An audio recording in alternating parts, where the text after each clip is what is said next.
Te agradecemos tu presencia el día de hoy y sobre todo para comentar todos estos temas que refieren a la presencia del Papa Francisco en Chiapas, en Tuxtla Gutiérrez y San Cristóbal de las Casas. Los temas que nos ocupan son de suma importancia y se refieren a los indígenas, y para ello pues contamos con la presencia del padre Rogelio Alcántara, que pues es el titular de la Congregación para la Doctrina de la Fe en la Arquidiócesis de México. Gracias, padre Alcántara, por estar con nosotros. Pues muchas gracias. Y también tenemos a Rodrigo Iván Cortés, analista, especialista, conferencista y participante de muchas organizaciones internacionales en favor de la familia. Gracias, Rodrigo Iván, por estar con nosotros.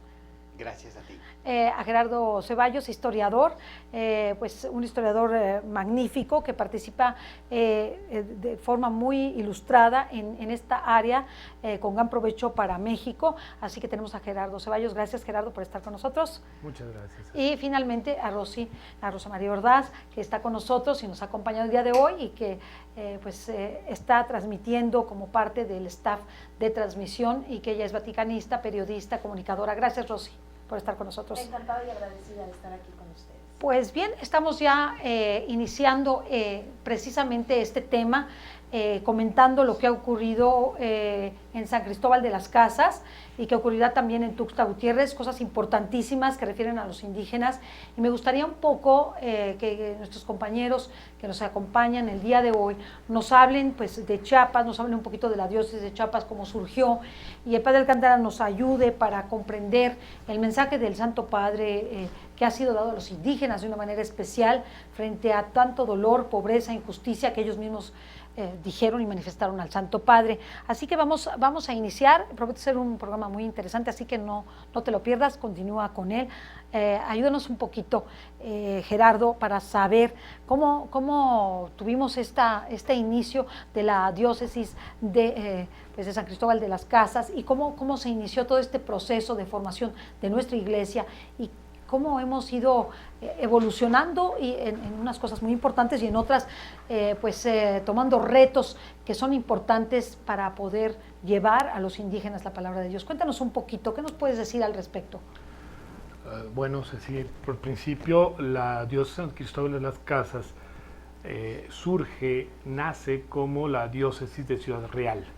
Esa diócesis de Ciudad Real en 1539, tiene, una historia un tanto cuanto atropellada en esos primeros años. Tiene dos primeros obispos que al final de cuentas desgraciadamente no pueden tomar posesión de sus cargos, hasta que llega, el gran evangelizador que fue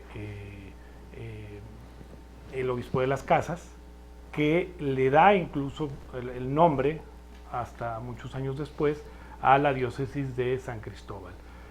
Pasan muchos años, su último obispo no nacido en estas tierras es a mediados del siglo XIX, Salvador de San Martín, que había nacido en Guadalajara, en España, y el primero fue Luis García Guillén, en 1832, que había nacido en Comitán. Esta diócesis obviamente que es muy importante por la presencia de indígenas en arriba del 90% de su territorio. ¿Sí? Que es una diócesis bastante grande. En la actualidad tiene más de 50,000 kilómetros cuadrados, tengo entendido. Es una diócesis muy vasta, con un clero no muy grande, con no tantas parroquias como otras diócesis en el país, pero que finalmente le dan una identidad, un cariz diferente a las de todo el país, con un clero indígena muy importante, y que finalmente este clero indígena le da esa fuerza hacia los propios indígenas, y de que estos 67 sacerdotes ahora diocesanos, 41 religiosos, 108 en total hasta el momento, una presencia de 300 diáconos permanentes, y que es totalmente distinta a las demás diócesis del país. Eso es un poco de esta así muy atropellada historia de esta diócesis del sureste mexicano. Bueno, realmente Gerardo nos acompañó muchas peripecias en Chiapas. Estuve leyendo sobre su historia. Es importante que sepamos que Chiapas tiene alrededor casi de 5 millones de habitantes, 4.800.000 y pico, y tenemos ahí 12 etnias indígenas con las propias lenguas correspondientes. Y Padre Alcántara, a mí me gustaría que nos indicara un poquito cómo la Iglesia cubre la formación de los indígenas en estos lugares lejanos. ¿Qué es lo que hace? ¿Qué programas existen al respecto? Nosotros sabemos que México, lo que se refiere a la Ciudad de México, ya que ahora no vamos a ser Distrito Federal, que es Ciudad de México, como nos llamemos, tendrá la posibilidad y tiene la posibilidad de llegar a toda la República Mexicana. ¿Qué se hace en materia de formación en los estados y sobre todo a las etnias indígenas? ¿Qué programas se llevan a ellos? Uno de los principales programas que se realizan con los indígenas es llevar la palabra de Dios y llevar la evangelización. Y uno de los trabajos ingentes que se están realizando es la traducción de toda la Sagrada Escritura, la traducción de los evangelios y del Antiguo Testamento a las distintas lenguas, porque ya se mencionaba que solo allí en Chiapas hay 3 lenguas que son las más importantes: el tzotzil, el tzotzal y el chol. Así es. Pero además todas las demás lenguas indígenas del país que suman bastantes, de modo que uno de los principales trabajos para poder llevar la evangelización a los indígenas es llevarles la palabra de Dios, y por tanto es hacer estas traducciones a sus lenguas para que puedan ellos tener un contacto con la palabra de Dios en su propia lengua. Esto se me hace muy importante porque el hecho de que los indígenas puedan escuchar y puedan la palabra de Dios en su idioma, incluso el Papa hizo este esfuerzo de hacerles el saludo, de mencionarles algunas palabras en su propio idioma, en donde pues realmente nos da cercanía con ellos. La diócesis en Chiapas actualmente, ¿cómo se integra? ¿Usted sabe el número de personas que como sacerdotes y religiosas integran aproximadamente allá en Chiapas o cubren Chiapas como tal? El número de sacerdotes nos lo acaba de mencionar Gerardo, sí, con respecto a la diócesis de San Cristóbal de las Casas, pero hay otras diócesis también en Chiapas, y yo creo que es muy interesante que podamos consultar, ver, investigar todos estos datos estadísticos que no quedan ajenos a toda el desenvolvimiento, podríamos decir, sociológico de las vocaciones sacerdotales. Porque actualmente lo que vemos es que hay vocaciones sacerdotales, sobre todo desde los indígenas También y para los indígenas. Efectivamente, hay también vocaciones sacerdotales en los indígenas, hay sacerdotes indígenas, y que son los que principalmente están tratando de llevar el mensaje de Dios, el mensaje de la Iglesia, la evangelización y la catequesis a estos lugares. Pero obviamente que en proporción los sacerdotes indígenas con la población, digamos, es muy grande la desproporción. Y por eso yo creo que uno de los principales trabajos que ha de hacer un evangelizador en estos lugares es fomentar las vocaciones.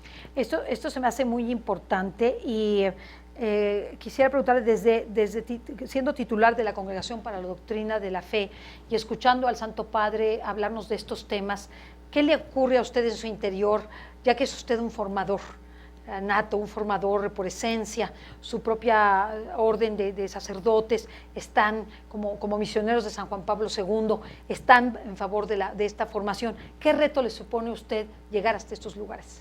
El reto principal es la cultura, es decir, poder llevar el mensaje del Evangelio y la propuesta que Cristo dejó en la Iglesia, podérselas transmitir en su propia lengua, con rasgos de su cultura. Yo creo que este es el reto principal que tenemos, poder llegar con el mensaje evangélico, no solo con su lengua, sino con su propia cultura, porque la inculturación del Evangelio en este sentido es verdaderamente un reto para todo aquel que quiera trabajar con los indígenas. Y hay mucho que hacer. Muchísimo que hacer. Y por ello me gustaría un poquito que fuéramos con Rodrigo Iván, que nos dijera un poquito de este sermón que nos dio el Santo Padre, más que sermón, de esta homilía en la Santa Misa, que nos trató diversos temas y me gustaría que ahondara en ellos, sobre todo que ahondó sobre ese llamado para decirle un basta ya tanto a la injusticia como al maltrato de la naturaleza. ¿Qué piensas, Rodrigo Iván, de la homilía que nos dio el Santo Padre, especialmente aquí en San Cristóbal de las Casas? Me parece, Ceci, que la línea central o núcleo de esta homilía radica en profundizar sobre la ley de Dios. El Papa Francisco retoma la parte de la misa previa, que es el Salmo, en donde él dice, comienza y termina toda su homilía ubicando: la ley de Dios es perfecta y reconforta el alma. Esa es la principal parte de esta homilía, porque a partir de ahí va explicando lo demás. La ley de Dios es perfecta. La ley de Dios es vinculante de una manera muy hermosa, porque la ley de Dios vincula el corazón del hombre en el cual está inscrita esa ley. Entonces, esa ley es vinculante porque propicia el encuentro con el origen, con la naturaleza y con el destino humano. El origen del hombre es Dios.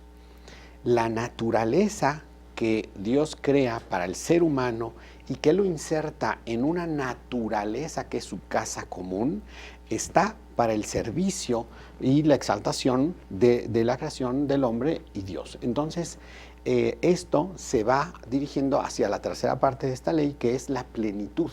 Y la plenitud del hombre, de la naturaleza, está en Dios. Esta ley, dice el Papa, le fue dada al hombre, a su pueblo, para guiarlo en su camino. Y después el Papa menciona cómo el pueblo en su camino se extravió, se accidentó. Y en esto fue perdiendo precisamente ese vínculo, esa unión, ese encuentro con Dios, con la naturaleza, con su propia naturaleza, y por lo tanto perdió el rumbo. Dentro de este perder el rumbo está esta serie de circunstancias que van haciendo que se maltrate al ser humano, se maltrate la naturaleza y se olvide incluso la naturaleza misma del hombre. Y dentro de esto está, por ejemplo, ese daño a la casa común, ese explotar de tal manera los recursos como el suelo, el agua, el aire e incluso a los seres vivos de una manera perfectamente descontrolada. Y de ahí que él apele a lo positivo que tienen los pueblos indígenas, que han logrado conciliar de una mejor manera su vida cotidiana con la naturaleza. Eso se tiene que aprender. Y esto nos conecta con algo muy hermoso también, que a lo largo del encuentro de los dos mundos y en donde surge la nación mexicana, que no existía previamente, sino que se va forjando no solo en ese encuentro entre Occidente y América, sino sobre todo a través del factor del mestizaje entre ese mundo europeo y ese mundo americano, en donde se sintetiza y se eleva a través de la Virgen de Guadalupe, lo cual ya nos lo ha mencionado en el mensaje que dio tanto en la villa como en la catedral, nos da esta nueva perspectiva de cómo recuperar esa ley de amor de Dios que está inscrita en nuestros corazones y que nos lleva a la plenitud. Por eso insiste tanto en no dejarnos anestesiar la conciencia, no dejarnos caer en la tentación de que es una mera insinuación el poder mejorar las cosas. Aquí nos vamos a quedar.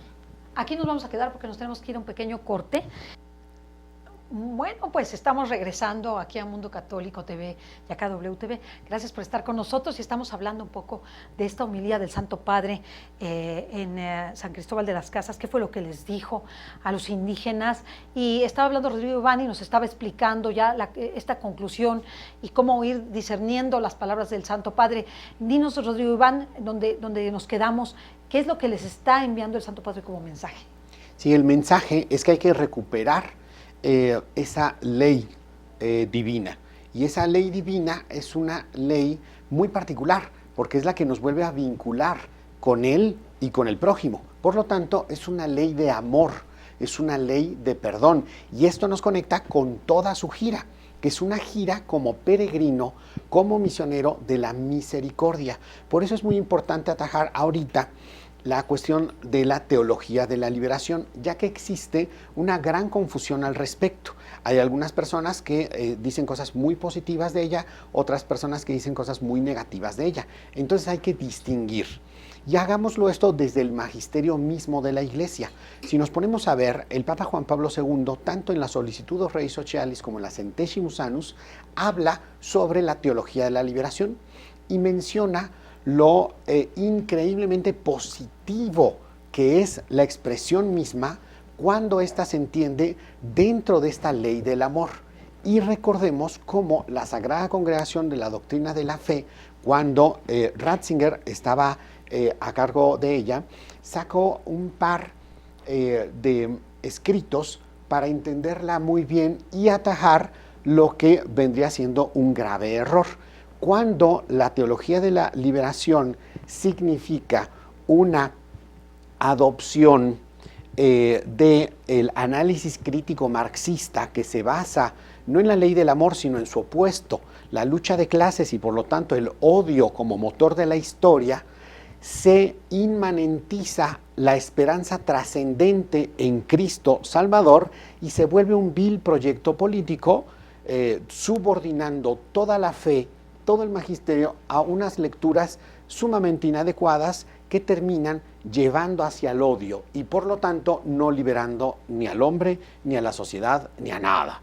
Pero cuando entendemos esta teología de la liberación, y más en el contexto latinoamericano, como esta lectura desde el amor y para el amor, en el encuentro con los pueblos indígenas, podemos encontrar en la historia de México unos aportes enormes, con grandes personajes que lo han hecho. Yo veo claramente cómo con el Papa Francisco viene esta recuperación de lo que es la teología de la liberación con una perspectiva latinoamericana que recupera el amor como este gran liberador y por lo tanto el encuentro franco y fraterno que trate de superar esa indiferencia con solidaridad, como lo mencionó en la homilía, y que trate de superar ese odio que explota a las personas, que explota el medio ambiente con el amor. Me gustaría un poquito que el padre quiera hacerme alguna aclaración. Se le voy a dar la palabra más para que me haga una aclaración. Sí. Me parece que pues el Papa Francisco de ninguna manera está promoviendo la teología de la liberación, porque intrínsecamente lleva este mensaje del que acaba de mencionar Rodrigo, es decir, un mensaje que parte de un análisis de la realidad que no es el mensaje evangélico, sino que está basado en Marx y en esa filosofía que brota de una filosofía en donde el centro no es Dios y el centro es el hombre y Así por es. tanto la perspectiva de la liberación es una perspectiva, como mencionaba Rodrigo, más profunda, porque es la liberación del pecado, de lo que esclaviza y qué es lo que necesita el hombre para liberarse, es decir, Cristo es el único Salvador que viene a liberar al hombre y por tanto el hombre que tiene que adherirse a este Cristo. Obviamente que hay algunos conceptos similares que se utilizan, pero al haber diferencia sustancial en el contenido de estos conceptos, por eso yo creo que el Santo Padre ha manejado más bien este lenguaje del amor, del perdón, de la misericordia, etcétera, que es el lenguaje del Evangelio. Claro, porque la teología de la liberación nos pone como en lucha, ¿no? Como en una perspectiva armada frente a la desigualdad o material solamente, olvida la presencia evangelizadora y salvadora y redentora de Cristo. Y en este sentido a mí me gustaría tratar un poquito con Gerardo todo el aspecto que ha cruzado Chiapas en estas rebeliones, en esta lucha continua, histórica, que desde luego ha terminado con la presencia del comandante Marcos y el ejército zapatista, y esto viene de antaño. Cuéntanos un poquito, Gerardo, ¿qué hay al respecto? Bueno, ciertamente hablar de los conflictos en Chiapas, en la región del sureste del país, pues nos llevaríamos varias conferencias, porque obviamente estamos hablando de conflictos desde el siglo XVII, XVIII, XIX, como lo que estamos viendo ahora en Chiapas finalmente es la consecuencia de todo este sufrimiento de los indígenas, de las comunidades que viven en esa región, en las que pues podríamos ver lo que ha ocurrido en muchas partes del mundo, focalizado en una pequeña región de nuestro México, porque finalmente los que siempre salieron perdiendo, los que siempre salieron sufriendo, los que siempre salieron siendo los oprimidos, los ofendidos, los dolientes, pues fueron los indígenas y los dueños originales o los dueños originarios de aquellas tierras.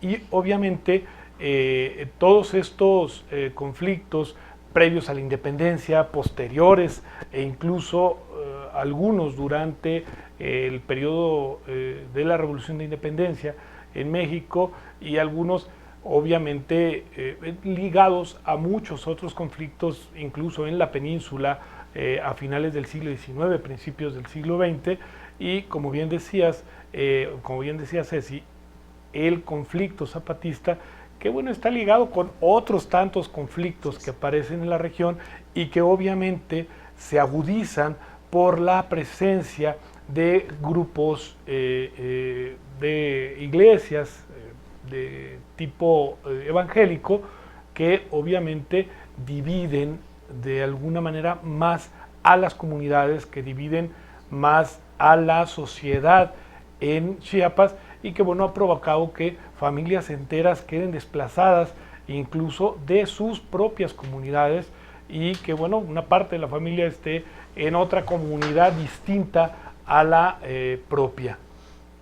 ¿Sí? A mí me gustaría simplemente enfocar que en estas rebeliones lo que ocurría era la injusticia frente al trato de los españoles, pues eran los conquistadores, con los indígenas, los cuales eran despojados de sus propios territorios. Y tanta era la injusticia que incluso la recibieron de su propia raza. Y esto terminó con la muerte de aquellos opresores, en lugar de una situación de ejercer la justicia, el tomarlos como reos, presos de delitos, pues lo que hicieron fue matarlos. Y esto denota precisamente la presencia de un conflicto ancestral, pues o sea, ya llevamos varios siglos con este conflicto y sin solución. El Papa está invitándonos precisamente a un cambio, y nos está diciendo palabras muy importantes para que podamos nosotros perdonar y pedir perdón. Y en este contexto, Rosy, me gustaría que nos hablaras un poquito del perdón y que me ayudaras, porque la idea sería que nosotros tomáramos las palabras del Santo Padre, que dice, es preciso pedir perdón, es preciso pedirles perdón de todas las injusticias y de todo lo que ha ocurrido. ¿Cómo podemos nosotros pedir perdón y perdonar? Ayúdanos, Rosy, en esta área. El Papa Francisco dijo una frase que es clave. Necesitamos ser testigos de la resurrección de Jesucristo, ser testigos del amor. El tema del perdón es un tema complejo, es un tema que aparentemente es difícil, pero al mismo tiempo es muy sencillo. Sí, es difícil, todas las personas me dicen, es difícil perdonar, es difícil perdonar. La virtud del perdón, pues es clave y es vital, tanto para el bienestar físico como para el bienestar afectivo, para el bienestar psicológico, porque todo está conectado. Si estoy bien espiritualmente, estoy bien psicológicamente. Si estoy bien psicológicamente, estoy bien afectiva, emocional y por lo tanto biológica, física y socialmente como persona. El perdón sí es clave y sí es vital, le voy a decir por qué. Porque tiene que ver mucho con la parte emocional como personas. Y comprobado está que si continuamente estamos percibiendo emociones nocivas, negativas, resentimiento, odio, rencor, falta de perdón, me acuerdo de lo que me pasó, de lo que me hicieron hace 10 años, etcétera, etcétera, nosotros continuamente estamos produciendo sustancias neuroquímicas en nuestro cuerpo que se llaman adrenalina, cortisol y ácido clorhídrico, y eso pues son sustancias nocivas con las cuales nosotros nos estamos autointoxicando y autoenvenenando, pero esto originado por emociones que yo estoy sintiendo. Ahora, quiero conectar este punto con la cruz, ¿verdad? Porque la cruz, hace unos, bueno, en un programa anterior, yo hablaba, la cruz es un misterio, pero la cruz tiene un sentido maravilloso. Mientras no descubro sentido de la cruz, razón de ser o significado de la muerte de Cristo en esa cruz, mientras no me conecto y mientras no identifico que en esa cruz está también todo lo que el hombre vive y experimenta y pasa en lo ordinario de su vida, ¿no? El rechazo, la humillación. Y bueno, aquí vamos con el tema de los indígenas, porque el Papa dijo algo hermoso. Ustedes son un ejemplo para el medio ambiente. Bellas esas palabras para el pueblo indígena. El Papa está reconociendo, son ejemplo. Pero también el Papa sabe que han sido discriminados, que han sido rechazados, que en sus derechos humanos pues han sido pisoteados. El Papa quiere darles toda su dignidad, el Papa quiere darles toda su libertad, el Papa quiere sanar sus heridas, el Papa quiere decirles que hay un Dios que los ha escuchado, que hay un Dios que sana las heridas, que sana la exclusión, que sana todo lo que han vivido los indígenas. Y para sanar, y para liberar, y para confortar, y para apapachar, y para depurar, pero para liberar y sanar está Jesús. Por eso el Papa fue enfático en estas palabras, ¿no? Cuando él dijo, sean testigos de la resurrección. Cuando somos testigos de la resurrección, nunca me voy a sentir humillado, no me voy a sentir rechazado, no me voy a sentir excluido, porque Jesús me da una dignidad, porque Jesús me levanta. Porque cuando me rechazan, cuando me humillan, si me conecto a la cruz, si me identifico con Jesús, Jesús me da la esperanza, Jesús me da el ejemplo, Jesús es mi inspiración y la respuesta está en Jesús. Si yo imito a Jesús, Jesús te va a decir, nunca te sientas humillado ni rechazado. Al contrario, siéntete superado. ¿Cómo me voy a sentir superado y perfeccionado, ¿no? En un acto en el que mi dignidad se está pisoteando. Bueno, muy sencillo, porque cuando yo medito, evoco y cuando yo identifico y me identifico con Jesús, Jesús me invita a través de la cruz y a través de la pasión a desarrollar las virtudes que yo necesito como ser humano para poder entender, comprender, aceptar y sobrepasar y sobrellevar y trascender sobre todo la humillación de lo que yo estoy experimentando, el rechazo, la exclusión como indígena por mi condición, porque Jesús me dice, la respuesta está en el amor. Voy a desarrollar las virtudes que Jesús desarrolló en la pasión, la comprensión, la aceptación, el amor, el perdón. Esto es clave, ¿por qué? Porque Jesús lo vivió, Jesús lo experimentó y Jesús me dice, conéctate aquí, ven, contémplame, que todo lo que tú estás pasando y padeciendo, yo ya lo viví y la respuesta está en el amor. El Papa fue clave, pero cuando dice esto es también para todos. Me encanta que los mensajes del Papa son, son totalmente enfocados al contexto, al grupo en el que está, pero al mismo tiempo es para todas las personas, porque el Papa ha sido reiterativo, ama, perdona, comprende, acepta, y lo más hermoso, ama al que te maldice, bendice, al que te ataca, etcétera, etcétera, con otras palabras, como lo dice la Biblia, pero ahí está la libertad. ahí está la transformación interior de la persona y el único que viene a darle un sentido, un significado hermoso a lo que yo estoy viviendo es Jesucristo. Muy bien, aquí nos vamos a quedar contigo porque me tienes mucho que decir y quisiera yo ir a la parte política y social de este aspecto, Rodrigo Iván, porque Rodrigo Iván ya se tiene que ir y quisiera aprovecharle un momento más para con el padre, con nuestro consultor y censor, tengamos la posibilidad. Tenemos que ir al corte, vamos al corte.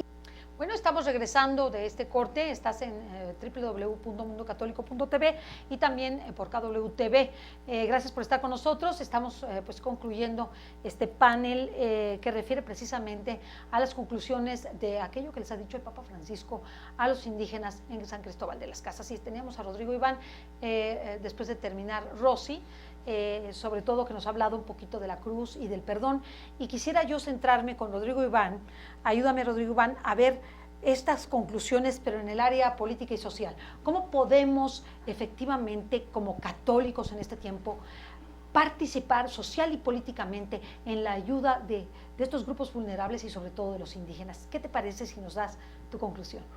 Sí, yo creo que Chiapas es un estado particularmente importante, ya que las condiciones de explotación, de discriminación, se han ensañado con lo que son los pueblos indígenas y se han experimentado a lo largo de la historia de este estado de la República Mexicana varias perspectivas, algunas de ellas no de manera muy afortunada, y me refiero a la lucha armada, cuando se toma, como mencionábamos, este mal sentido, en mal sentido la teología de la liberación, y se pone el análisis marxista de la lucha de clases, como mencionaba el padre, pues hombre, ya se sustituye la cuestión del amor cristiano por un odio de clases, y eso lleva a las armas.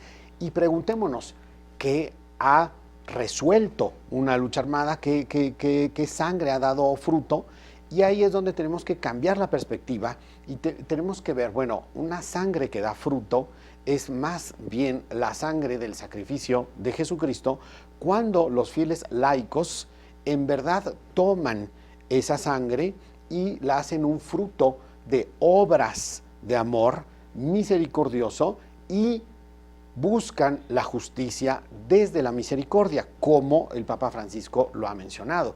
Cuando tomamos esta noción que ha utilizado el Papa de la teología del pueblo, pero ubicando este pueblo de Dios con esta perspectiva, o cuando vemos los esfuerzos del cardenal Müller, cuando escribe este libro de una iglesia pobre para los pobres, que no se puede entender desde una opción exclusiva y excluyente, sino más bien como una opción preferencial y sumamente incluyente.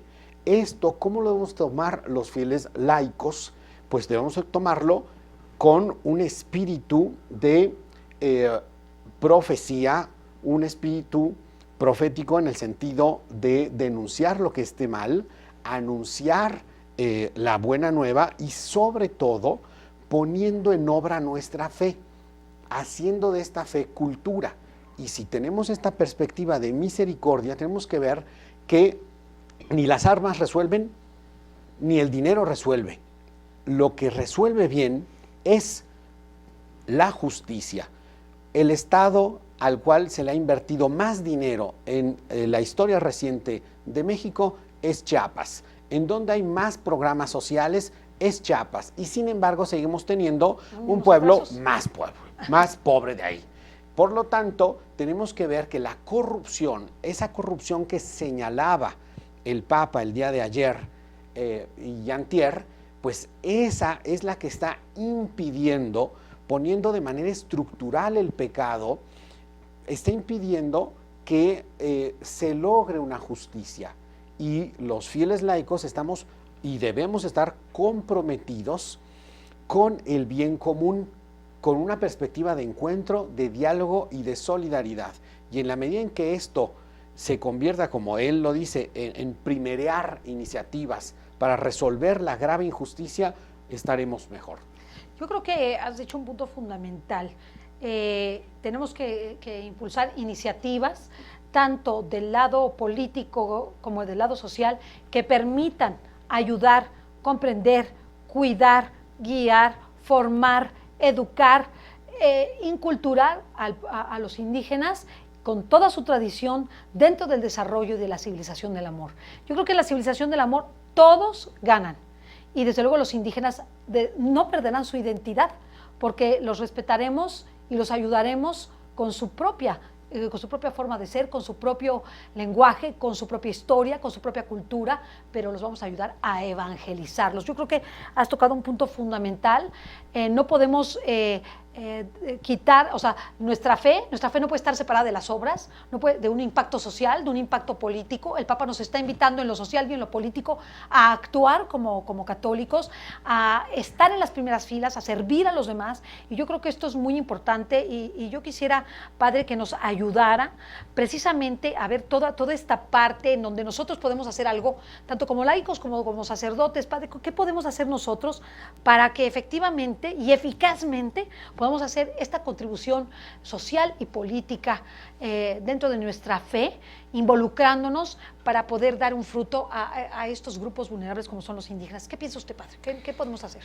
Primero, todo cristiano, todo católico, una de las cosas principales que puede hacer es orar, es decir, vemos una situación de injusticia, vemos una situación precaria, vemos una situación de explotación, hemos de orar por la conversión de los que están corrompiendo el ambiente social y religioso, para que mejore la situación vital y religiosa de nuestros indígenas. Después tenemos la posibilidad de hacer muchas acciones, hacer obras, cada uno desde su campo. Por ejemplo, hace un par de años se hizo una labor extraordinaria para poder pasar el mensaje guadalupano a 15 lenguas indígenas de nuestro país, y obviamente entre estas 15 estaban estas 3 que se hablan en Chiapas. Un modo de acercar el mensaje del Evangelio y el mensaje guadalupano a este mundo indígena. En este proyecto colaboraron muchas personas, especialmente muchos indígenas bilingües que pudieron traducir el mensaje guadalupano a sus lenguas. Y luego está toda la promoción social, todas las obras de misericordia, tanto corporales como espirituales, es decir, no solo es ver que los indígenas puedan tener comida y vestido, que hay que verlo, pero también hay que ver por su educación, por su promoción humana, por su crecimiento espiritual, y es algo que la Iglesia tiene que hacer, y los grupos religiosos y las comunidades religiosas, porque es un hecho, por ejemplo, que en Chiapas la Iglesia Católica ha perdido un gran número de integrantes, y han entrado infinidad de sectas. Es el estado menos católico, por así decir, de todo el país. Porque se han aprovechado de esto, de Efectivamente. esta promoción social, sobre todo, y fíjese que hace algunos años yo visité Tuxtla Gutiérrez y me impacté, porque lo primero que me dijeron aquellas personas que estaban colaborando con la evangelización: te vas a sorprender, pero aquí no vas a encontrar gente en la iglesia. Y eso me dejó como con un shock. O sea, ¿qué está pasando aquí en Chiapas? Y a medida que he ido profundizando un poco más en este estado, me he dado cuenta que somos víctimas de nuestra propia indiferencia y de nuestra propia falta de acción, porque como nosotros no actuamos socialmente, como no actuamos políticamente, como no actuamos como verdaderos católicos comprometidos, los que sí lo hicieron en sus propios terrenos, que no son católicos, asumieron ese trabajo, y la mayoría de estas sectas, muchas de ellas cristianas simplemente, pero no católicas, asumieron esta responsabilidad, ayudando a los indígenas, promoviéndoles, dándoles de comer, dándoles educación, enseñándoles la Sagrada Escritura. Y solamente para comentarles algo, Padre, que es muy importante que lo sepamos, grupos protestantes y cristianos tuvieron a bien un programa de inculturar a los indígenas de nuestro país y de Latinoamérica con la traducción de las escrituras en sus idiomas, antes que nosotros lo hiciéramos. Y quiero que sepa que les proporcionaron equipos completos, son unos equipos solares, radios solares, a través, que es una labor increíble, yo de verdad lo admiro, porque nosotros no lo hicimos, lo hicieron ellos, y entonces les llevaron a los indígenas estos equipos que se cargan con energía solar y oyen cada día el Evangelio, cada día. ¿Y cuál fue el efecto? En estas comunidades, y que tendremos que meditarlo, en donde los hombres golpeaban a las mujeres, en donde era la ley de ojo por ojo, diente por diente, en donde ellos hacían justicia, obviamente por su propia mano, en donde los indígenas, si estaban a disgusto con alguien, iban y lo mataban, ¿verdad? O lo colgaban, o lo robaban, empezaron a escuchar la palabra de Dios y en cuanto empezaron a escuchar, empezaron a llorar. Estos hermanos separados dijeron que los indígenas empezaron a llorar, a llorar, a llorar, a llorar, y dijeron, entre las cosas tan trascendentes, pensábamos que Dios ya se había olvidado de nosotros y que Jesús no había venido para nosotros, porque no hablaba con nosotros. Y en esas comunidades empezó a desaparecer la bigamia, empezó a desaparecer el adulterio, ¿verdad? Empezó a desaparecer los golpes, la embriaguez, las malas conductas, los delitos. ¿Por qué? Porque escucharon la palabra de Dios. Y yo creo que es algo que nosotros tenemos que meternos en el bolsillo y en nuestra mente. Tenemos que evangelizar a todos, sin distinción, y con el amor que Cristo lo hizo, como lo hace el Santo Padre. Así es decir, tenemos este reto, esta tarea de poder hacer llegar incluso este tipo de medios a todos estos indígenas, hermanos nuestros, que están ávidos de recibir el mensaje de Jesucristo. Lo voy a cortar, padre, nos vamos a un pequeño corte, regresamos. Bien, estamos regresando aquí a Mundo Católico TV, en la transmisión que también está realizando KWTV. Gracias por estar con nosotros, pues también gracias a nuestro patrocinador ECOSE, pendiente de la ecología, en apoyo a la encíclica del Papa Laudato Si, siempre en el reciclaje y contribuyendo en nuestra sociedad a través de esta iniciativa que es esta gran empresa ECOSE. Gracias, ECOSE, por estar con nosotros, y continuamos con el padre hablando de este tema de promoción social y también política de los indígenas, y nos estaba diciendo, padre Alcántara. Sí, que la Iglesia tiene que mojarse las manos, es decir, no podemos llegar a los indígenas como a cualquier otro grupo vulnerable, sino entrando. Y obviamente que dentro de la Iglesia hay distintos carismas y hay distintos grupos que se especializan en una u otra grupo social, pero la Iglesia tiene que incluso tomar el ejemplo que han dado estos grupos cristianos para poder hacer llegar el mensaje evangélico a estos lugares, en donde comentaba que en los últimos años ha bajado un porcentual de 10 puntos, es decir que continuamente han estado haciendo esta obra los cristianos no católicos, una obra social, con miras a una obra evangelizadora, aunque desgraciadamente sin tener presente la plenitud de la revelación y obviamente pues distorsionándola a través de una interpretación que no es auténtica. Así es. Pero pues tenemos esta tarea y tenemos este reto, y ahora la visita del Santo Padre a Chiapas es una gran oportunidad. Así es. Porque es el mismo que es cabeza de la Iglesia, el mismo que es el vicario de Cristo, el Pedro en la tierra, que está impulsándonos, animándonos, y él mismo está yendo al lugar para poder realizar esta labor propia de la Iglesia. Ya decía Rosy hace un momento acerca de cómo este mensaje estaba también centrado en el perdón y que estaba dirigido a este grupo vulnerable.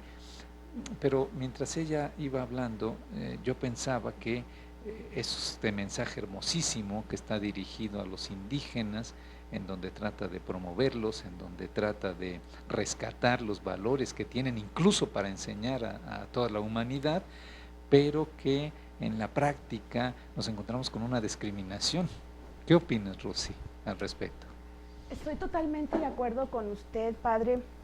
En un congreso de la Divina Misericordia en Roma, tuve la oportunidad de conocer a Immaculée, no recuerdo bien el apellido, ella ahorita ha escrito libros.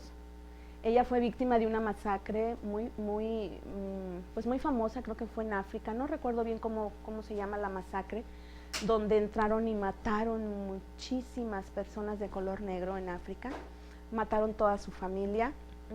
Ella lo describe, dio su testimonio en el Congreso de la Divina Misericordia, y ella dijo cómo había quedado tan llena de odio, ¿no? Y con tanta impotencia de lo que ella vive, porque describe su historia, describe su vivencia como una adolescente, entre niña y adolescente, lo que ella está viviendo. Estamos hablando de totalmente violación de derechos humanos, estamos hablando de odio, de racismo, de matar personas.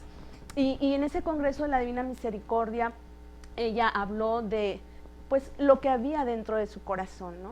Toda esa impotencia, esa rabia, ese odio, ese deseo de venganza y de matar, porque pues ella quedó huérfana, mataron a toda su familia en esa masacre, creo que fue en África.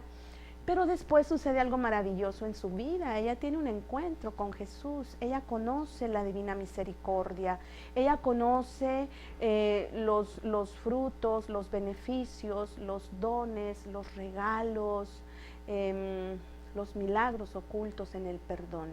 Cuando ella tiene ese encuentro con Jesús, Padre, su vida da un giro de 360 grados, ella tiene una transformación, una libertad.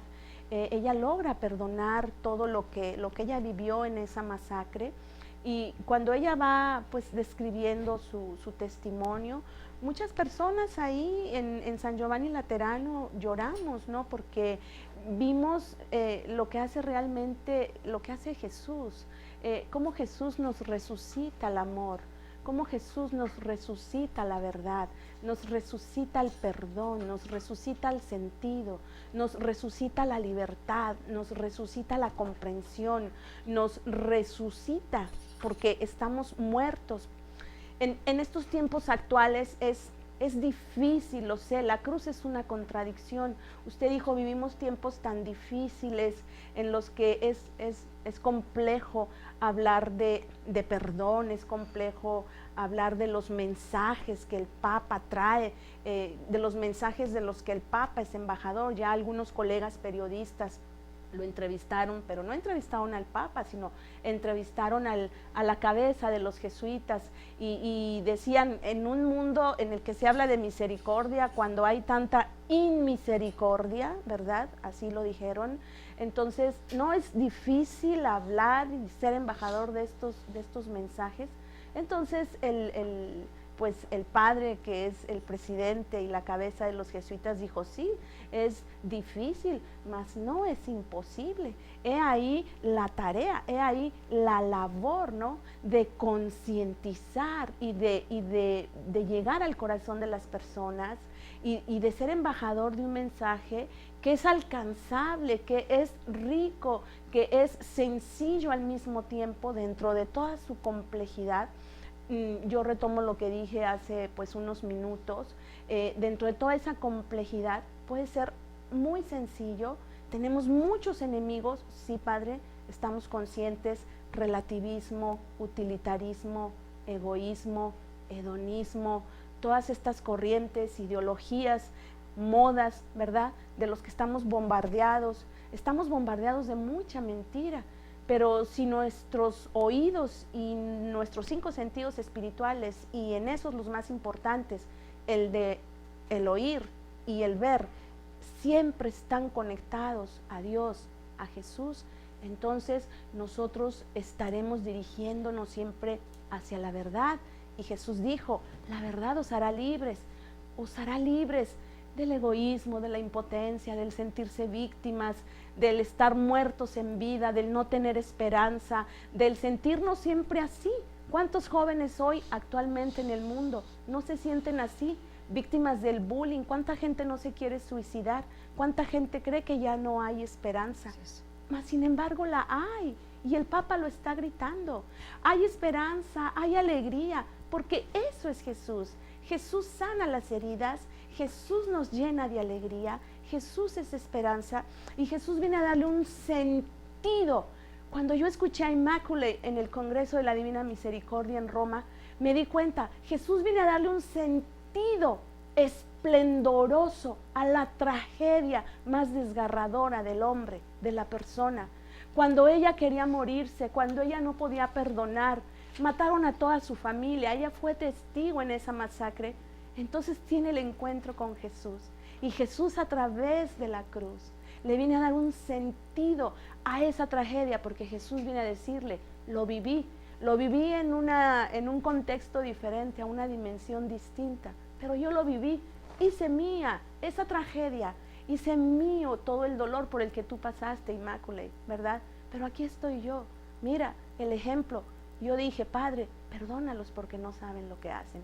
Porque al final las personas protagonistas, ¿no?, de esa gran masacre, Jesús dijo, no saben lo que hacen. ¿Por qué? Porque la persona que hiere, la persona que ataca, la persona que hace bullying, la persona que negocia trata de blancas, la persona que está involucrada en narcotráfico, la persona que es corrupta, la persona que invita, que da un polvo a un amigo, prueba, inhala la cocaína, prueba la marihuana, una persona, ¿verdad?, que atenta contra la dignidad del ser humano como hijo de Dios, que transgrede la grandeza, la valía.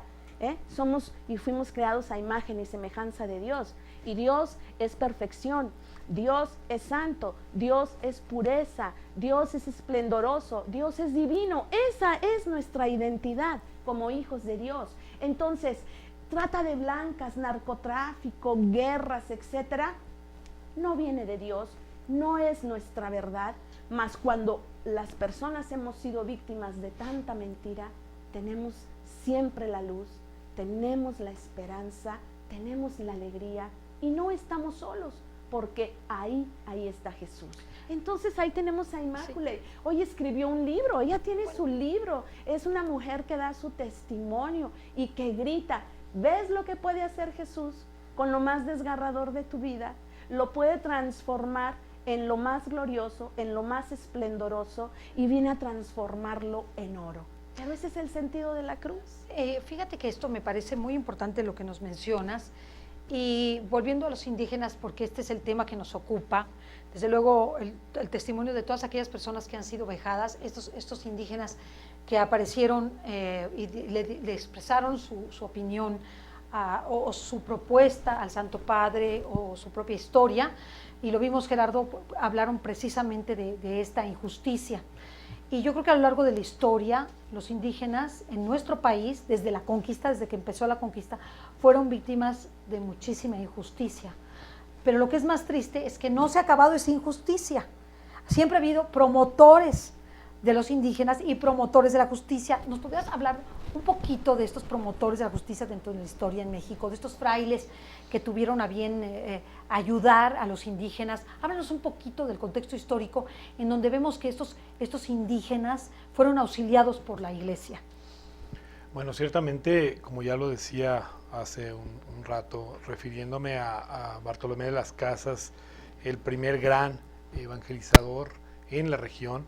Por otro lado, encontramos en Michoacán, que mañana estará el Santo Padre en Morelia, tenemos a Vasco de Quiroga, que también es un gran evangelizador, es un hombre que desarrolla por medio del pensamiento de la Iglesia, por medio de ese esfuerzo conjunto que la Iglesia tiene que hacer, acercándose a los indígenas, acercándose a los naturales.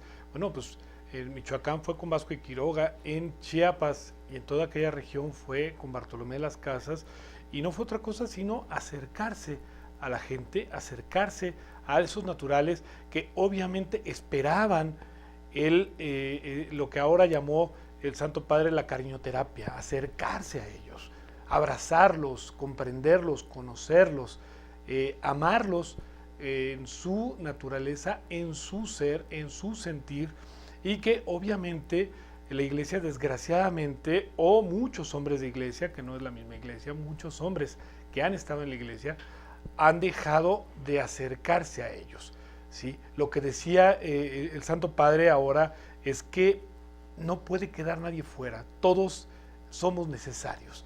Y al decir que todos somos necesarios, les está hablando a las comunidades indígenas, les está hablando a todos estos hombres y mujeres que ahora en Chiapas se le acercaron al Santo Padre y le dijeron: estamos sufriendo, estamos heridos, pero es una herida que tiene abierta más de 400 años. Así es. Esos hombres, esas mujeres que tienen esa herida abierta en un costado, en la espalda, en la cabeza, en el rostro, obviamente son los que están pidiendo que volteemos hacia ellos y que obviamente no simplemente los veamos como esa parte de ese turismo tan bello que son los indígenas, que bueno, ahí están y tienen una artesanía muy bonita y tienen todas estas cosas tan bellas, que tienen toda esta belleza en las manos, que lo pudimos ver en este Cristo, en el altar mayor de esta hermosísima ceremonia en San Cristóbal, este Cristo de barro negro, que bueno, nos habla de ese trabajo tan delicado del indígena, pero que no nos tenemos que quedar ahí, tenemos que buscar esa alma,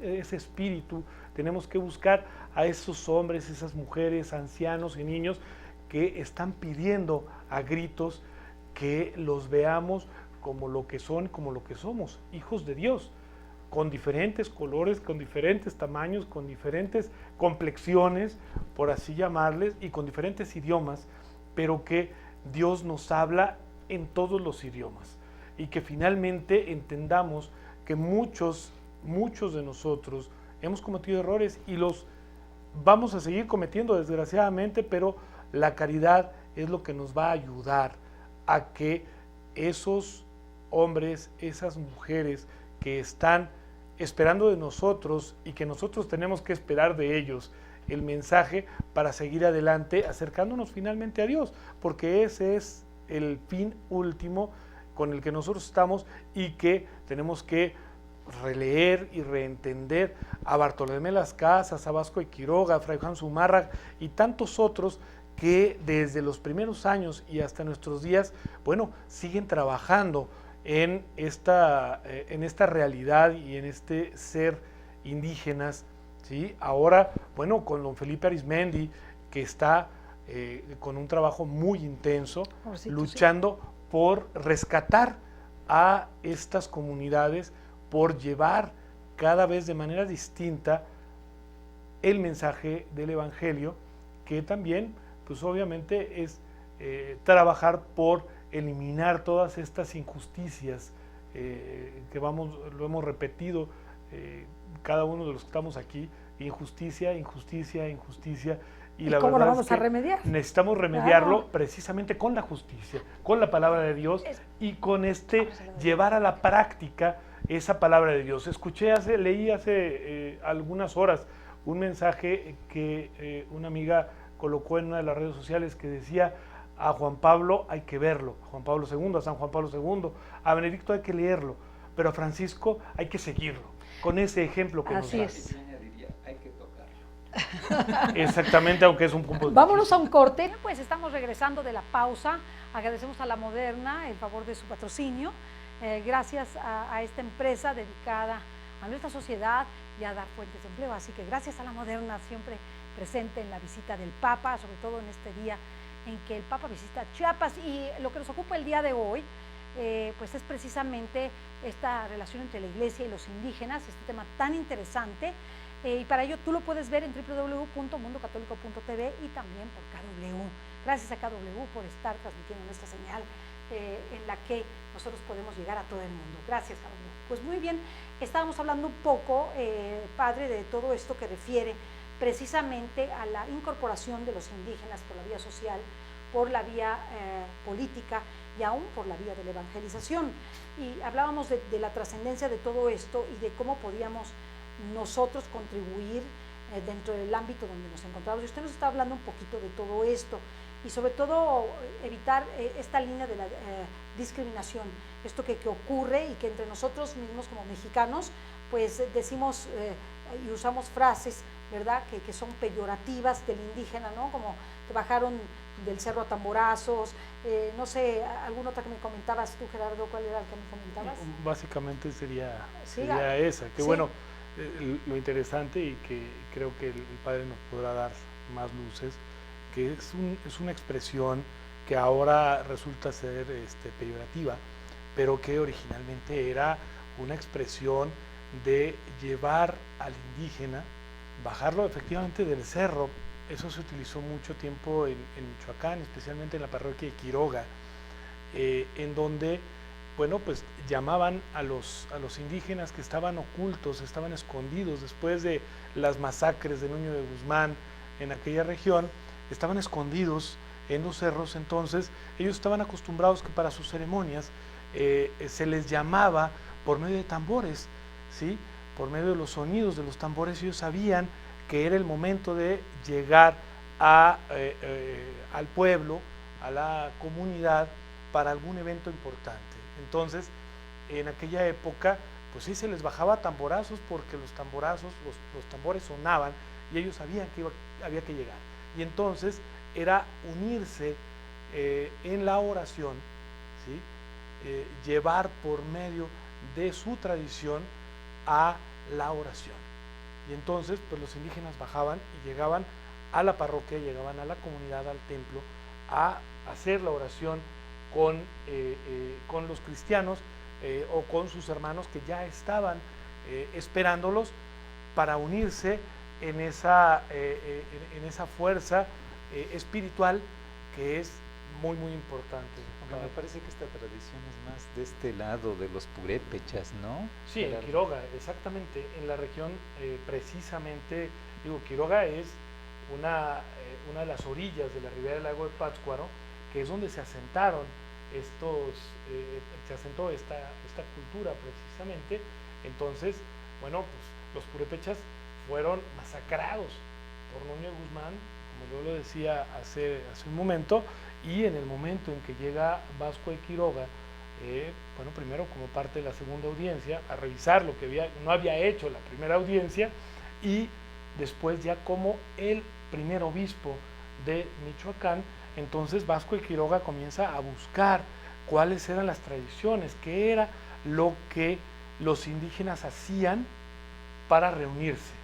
Y entonces, buscando esa manera de reunirse, pues él llegó y manejó muy bien esta reconciliación gradual, paulatina, entre los pueblos que se habían ido a ocultar y la fe que Vasco de Quiroga les llevaba, junto con otros grupos importantes de religiosos, entre ellos Jacobo Daciano, que era un fraile franciscano de origen danés, que llegó a evangelizar la zona de lo que es ahora Zacapu, Naranján y toda esa región. Entonces, utilizar ese término de manera peyorativa, porque así de repente lo decimos cuando hay alguien que llega y no era peyorativo. No, era efectivamente. un signo de inculturación. Era un signo de inculturación, exactamente. Y yo creo que estos primeros misioneros que llegaron tanto a Michoacán, lo que ahora es Michoacán y lo que ahora es Chiapas, son campeones de la inculturización. Es decir, son aquellos que descubrieron, que conocieron, que se adentraron en la cultura y tomando los elementos más valiosos para ellos, los asumen como parte fundamental de la evangelización que realizan. Yo creo que por esto el éxito que tuvieron esos primeros misioneros en todas estas regiones indígenas que ahora llevan sus nombres, ¿no? Quiroga, por Vasco de Quiroga, el famoso Tata Vasco, Bartolomé de las Casas en Chiapas, y también me parece que el logro evangelizador que tuvieron en aquella época pues se debe a esta intrepidez, es decir, estos hombres intrépidos que supieron con la luz del Espíritu Santo poder llegar con las mismas herramientas y tradiciones que tenían los indígenas. ¿Y qué le parece, o qué les parece que los mismos frailes lo primero que hicieron fue aprender la lengua? O sea, eso se me hace interesantísimo, porque ellos pudieron haber hecho que, o sea, que la letra con sangre entra, ¿no? O sea, que aprendieran su lenguaje y hacer que ellos tuvieran que aprender el lenguaje. Pero ¿qué hicieron los frailes? Los frailes, en lugar de dominar, se dejaron dominar por los indígenas en ese sentido, es decir, en buscar acercarse a través de su lenguaje. Y eso se me hace muy importante. Pero yo creo, Ceci, que eso fue fruto histórico de lo que vivía la Iglesia en aquella época.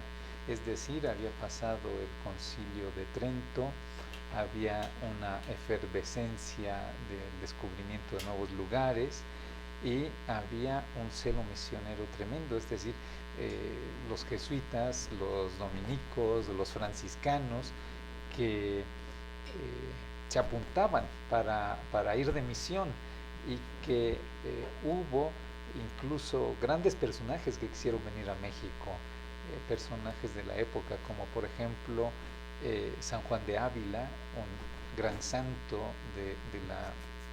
de España, que estuvo a punto de venirse a América para realizarse como misionero. El mismo San Juan de la Cruz se cuenta que, sí, que quería venir a México. Ya no le dio tiempo. Ya no le dio tiempo, pero quiero decir, estos hombres celosos de llevar el mensaje del Evangelio y que se apuntaban para venir a las misiones, es decir, los primeros misioneros que vinieron a América era gente de lo mejor.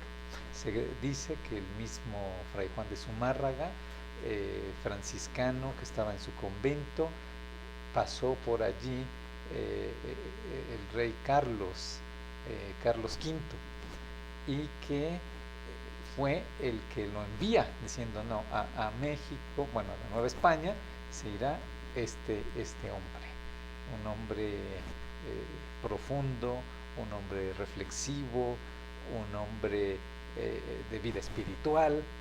Y entonces estos fueron los primeros misioneros. Por eso se entiende la intrepidez que tuvieron para lograr enculturar el Evangelio en todas estas regiones. Lo cual se me hace importantísimo. O sea, que ellos usaron los usos y costumbres de los indígenas para poder llevar el Evangelio y para poder dejar una huella importante. Y yo creo que este proceso que la Iglesia ha sufrido o que ha sabido realizar magistralmente, que es la inculturación de la fe dentro de las tradiciones y de la cultura de cada pueblo, pues creo que el aprendizaje que tuvieron en América fue formidable, ¿no crees? Sí, claro. También ahí, y volviendo a Vasco de Quiroga, hay que recordar que era un abogado, era un licenciado en leyes, no era religioso. Llega a la región de Michoacán a evangelizar y a evangelizarse a sí mismo. Claro. A llegar y a entregarle sino oficios a cada una de las comunidades. A la fecha nosotros podemos llegar a Santa Clara del Cobre y tienen su artesanía, y llegamos a Santa Fe de la Laguna, y llegamos a Quiroga, y llegamos a Sinsunzan, y cada uno tiene un oficio distinto, obviamente para que el hecho de que todos hicieran lo mismo pues no provocara que hubiera una competencia en algún momento dado desleal, y de esa manera poder unir lo que estaban haciendo unos con los otros en los tianguis de aquella época. Bueno, pues estos tianguis se acostumbraban porque se llevaban a cabo en las fiestas religiosas en cada uno de los lugares. Entonces también don Vasco aprovecha esta, por ejemplo, tradición de las figuras en pasta de caña, que al final de cuentas terminaron por transformar un arte indígena en un extraordinario arte religioso. Los Cristos de pasta de caña, la misma Virgen de la Salud, que es la patrona de la diócesis de Morelia, está hecha de pasta de caña. Es una imagen hermosísima que tiene como advocación, la salud de los habitantes de aquella región. Y esta inculturación fue precisamente dejar la discriminación de lado y llevar al indígena, llevar al natural hacia los templos. ¿Para qué? Para que recibieran la palabra de Dios. Lo cual se me hace increíble. Claro, pero me surgió una pregunta que me parece que es muy interesante porque, es decir, una vez iniciado este proceso de inculturación y de evangelización, después de la espada, entraba primero la espada y luego la cruz, pero digamos... Y la cruz con todo lo que significa, que es como espada. Pero se estaba dando el camino, es decir, se estaba logrando lo que se pretendía con la organización de los pueblos, con la educación de los indígenas, con la inclusión de ellos en la sociedad que se estaba gestando. Sin embargo, me surge esta pregunta, no sé si alguno de ustedes quiera contestarla, es ¿cuándo se da esta ruptura? Es decir, se está realizando un proceso de integración cultural y religioso que va viento en popa, donde los pueblos aprenden oficios, donde hay una relación social a través del comercio, los tianguis, en donde... la misma educación, las universidades. Fíjese que yo me preguntaba precisamente eso en la mañana mientras estábamos dialogando sobre todas estas problemáticas, y me encontré que históricamente había sucedido algo muy chistoso. Fíjese, Benito Juárez, Porfirio Díaz, vienen precisamente del extracto indígena. Su origen, su esencia es indígena. Claro, y fueron zapoteco, presidentes, ¿no?, de México. Y vemos a un Juárez que ya no procuró a los indígenas. Y hizo lo que tenía que hacer como presidente, cosas buenas, podemos juzgarlo, cosas malas, ¿no? Realizó una labor que lo ha destacado como benemérito de las Américas y como pues uno de los grandes pilares históricos de nuestra historia, ¿no? Valga la redundancia. Un Porfirio Díaz que hizo pues parte o cabeza de un México que ya progresaba, ¿no? Que fue parte de un proceso ya de elección y de democracia contra todos estos, pues estos caciques y estos gobernantes que se quedaban años y años y años en el poder, pero también de extracto indígena. Y vemos que ellos dos, en lugar de incorporar a los indígenas, para mí ahí viene la ruptura, los hicieron a un lado. Y lejos de ayudarlos, se olvidaron de sus luchas y por eso tuvieron la lucha con los mismos indígenas, de una de otra forma en las revoluciones y todo lo que hubo, ¿no? O sea, la Revolución Mexicana tiene esta parte de indigenismo y parte de luchar por la justicia social y acabar con el poder que volvía a perpetrarse precisamente con Porfirio Díaz después de una dictadura muy larga. Entonces, que era lo mismo que se había propugnado con su aparición. Así que yo creo que esta ruptura está desde el mismo gobierno. Los mismos que se hicieron, o sea, que venían de esa clase y que se hicieron gobernantes, se olvidaron de dónde venían. Esa es mi lectura. Ahora en la mañana decía, pero ¿qué pasó? ¿Por qué Benito Juárez se olvidó de los indígenas? ¿Por qué Porfirio Díaz se olvidó de los indígenas y los hicieron a un lado pensando que iban a desaparecer? No sé si me expliqué. Y la historia nos está cobrando como la factura, ¿cómo ves? Yo creo que hay varias cuestiones ahí muy, muy interesantes, porque finalmente es muy curioso cómo el primero que publica la Constitución y las leyes que de ella emanan fue Maximiliano, que no era mexicano. Él publicó en lenguas indígenas varias leyes, los apreció porque finalmente era un hombre que veía en los indígenas pues esa parte fundamental del pueblo mexicano. Eso por un lado. Por el otro lado, Porfirio Díaz es un hombre que no solo se olvida de su extracto indígena, sino que genera un México más afrancesado, un México con una identidad que sale de su realidad, ¿sí? Bueno, pues después, obviamente esta ruptura, esta modificación de la realidad nacional, bueno, pues creo que se acentúa todavía más con el movimiento de la Revolución Mexicana, porque ese movimiento de la Revolución Mexicana lo que hace es todavía hacer más de lado a los indígenas, todavía más. La Revolución Mexicana, si tú recuerdas, se gesta en el centro y en el norte del país. Así es, así es. En el sur del país no existe la Revolución Mexicana, ¿sí? Entonces, hay que ir viendo cómo cada momento de la historia va buscando una manera de dar identidad. En la independencia de México, por ejemplo, Los ¿qué es indígenas lo que le da? presentes. Están presentes, pero ¿qué le da identidad a la independencia de México? La Virgen de Guadalupe. Claro. Que al final de Que es la cuentas, incorporación de los dos. claro, lo está diciendo el Santo Padre. Ahora en México dice, bueno, México huele a Guadalupe. Claro. Porque Guadalupe finalmente es la primer mexicana Así es, que ya en es, este país. claro. Sí. Y es la primera Es la que mexicana toma... más española y más indígena al mismo tiempo, Exactamente, exactamente. El color del rostro de la Virgen de Guadalupe, pues nos dice que no es española, ¿no? Pero tampoco Sí. es totalmente indígena por pero su tampoco finura. por su finura. ¿Sí? Entonces tiene esa mezcla y yo creo que esa ruptura viene desde arriba. Porque si aquellos gobernantes, aquellos que conquistaron como presidentes el poder y pudieron incorporar a los indígenas y dolerse de ellos, los hicieron a un lado. Esa es mi lectura. Pero esta discriminación continúa.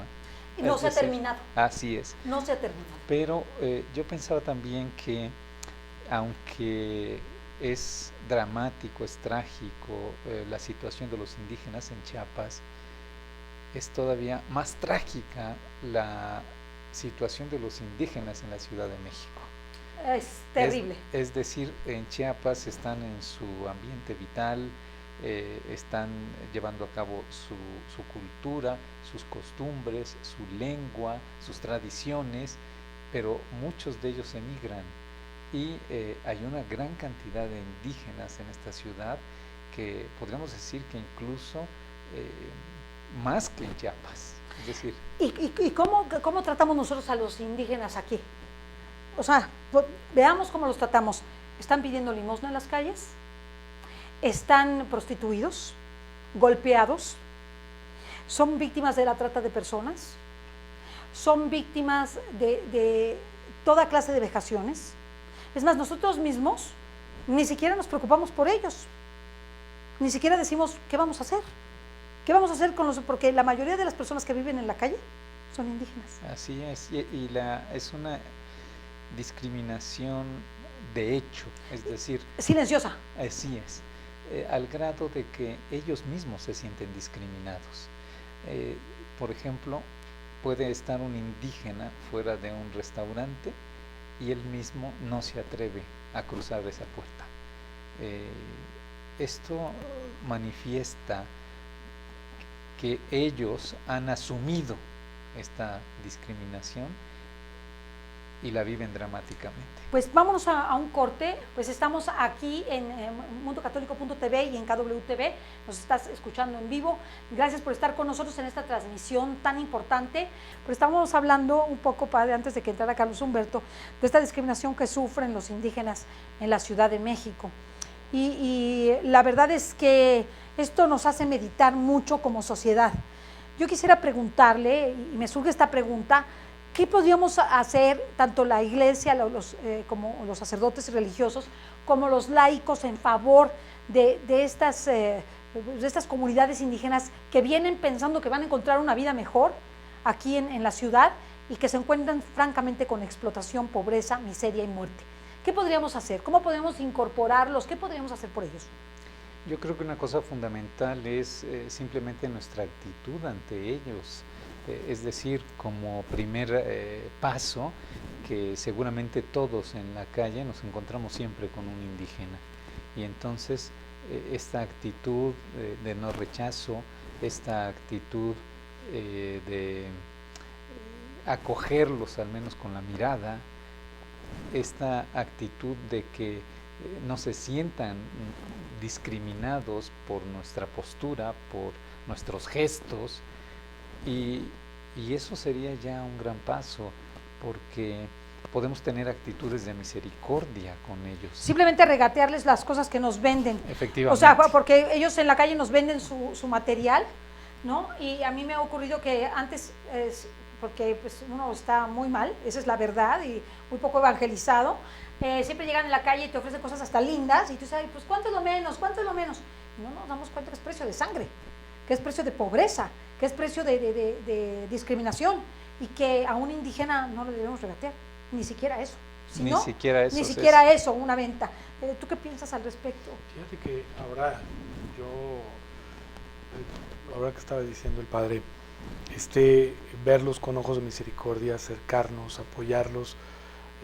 Yo recuerdo una frase que decía el Santo Padre, siendo cardenal y ahora ya como papa, cuando decía, si tú das limosna, tocas a la persona a la que le das la limosna, lo ves a los ojos, interactúas con él, o simplemente metes la mano al bolsillo Y te das ya para que no te y moleste. se lo das para que no te moleste. Exactamente. Yo creo que ese es un punto que todos tenemos que trabajar en el pensar, analizar si realmente estamos viendo al indígena, al indigente, al hombre, a la mujer, al niño que está pidiendo que tú le ayudes. Es que de repente no nos damos cuenta de lo importante que es esa interacción y a veces pues uno pensando en lo que ya escuchó de voz del Santo Padre, dice uno, bueno, tengo que dedicarle unos segundos por lo menos a verle a la cara, a verle el rostro. Es a lo que nos invita el Santo Padre, Es a lo que ¿no? nos invita el Santo Padre. Qué Exacto. casualidad que estos chicos a los que visitó, estos niños con enfermedades terminales, eran de extracción humilde, eran personas que realmente pues están sufriendo muchísimo y eran prácticamente indígenas muchos. Claro. O sea, eran indígenas y esto es algo que tenemos que tomar en cuenta dentro de nuestra vida cotidiana, que quizá los más presos de todo ese sufrimiento son precisamente los indígenas, los niños indígenas. Sí, claro. O sea, porque era la mayoría. Y una cuestión No eran bien güeritos y de ojos azules, ¿eh? Claro, Sí. y una cuestión bien importante, si tú revisas las imágenes en el hospital, a todos los vio a los ojos.